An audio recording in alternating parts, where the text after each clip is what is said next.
Travis Reier and Charlie Potter from outside Thursday night's practice. I almost forgot what day it is, Charlie. They're starting to run together.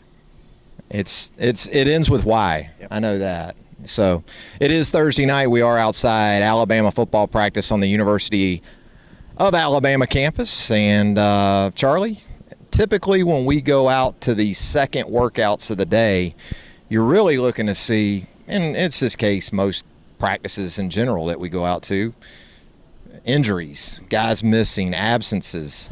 They've been pretty fortunate to this point, but you wonder if maybe the luck's starting to run out a little bit. Yeah, I mean, one good thing is we saw Marlon Humphrey looked to be back to full speed, which is good. Chris Black still limited. He didn't even have gloves on, wasn't doing much.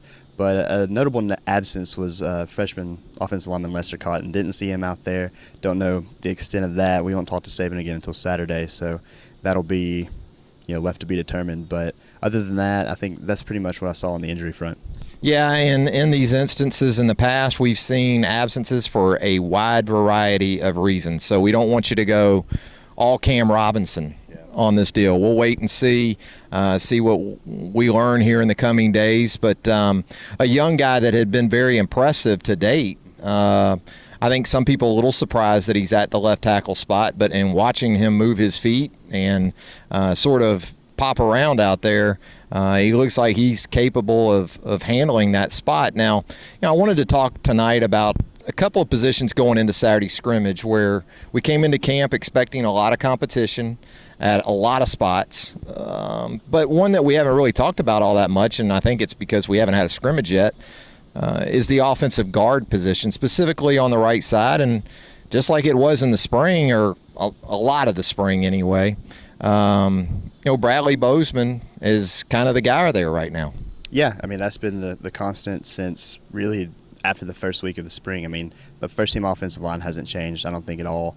The only thing is behind him is Alphonse Taylor, who competed for a starting job last season, so that'll make things a little more difficult. And then these young guys, Lester Cotton, I don't know the extent of his injury. I mean, he looks like a guy that could play all across the offensive line. Those young guys like Richie Pettibon, Dallas Warmack, I don't know if they would swap them around or anything, but there's definitely guys gunning for playing time. And, up to this point, it doesn't seem that Bradley Bozeman should be worrying about his job, but we don't know what will happen after that first scrimmage. And that's usually if we see some shakeup, it's the Monday after that first scrimmage. And sometimes it's not even so much about guys getting beat out, or they like to look at combinations. It's been a little interesting from that standpoint because we haven't seen them really look at a lot of combinations since the spring. We saw Ross Pierschbacher compete with Dominic Jackson early in the spring. Then Taylor had a little bit of an injury at left guard, and that kind of gave Pierschbacher the opening he needed. And this is another young guy that doesn't look all that intent on giving up his spot now. No, I mean, yeah, Ross Pierschbacher, that's the name still hard. Say that 3 times really fast. I don't want to do that. Shots game. Exactly. But he's a guy that, to me, just looks more and more comfortable with his position each week.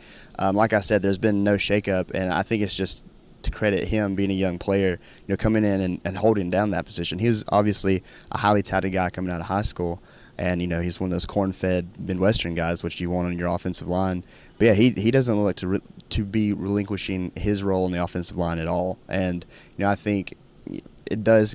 We will see what will happen after the first scrimmage, but I don't expect him to not be out there with the first team. Another spot before we wrap up, the second tight end spot. Who you got right now? I'm going to go with no gloves Dakota Ball, just because, I mean, you need a guy that can block, and he can obviously provide that, opposite of O.J. Howard. But, O.J. said when he talked to us last week that he's been really surprised by Dakota's hands. Obviously, like I said, he doesn't wear gloves, but it doesn't seem like he needs them. I haven't seen him drop a pass since he's been at the tight end position. I think that speaks wonders to why he's so high up in the line when we see him out there.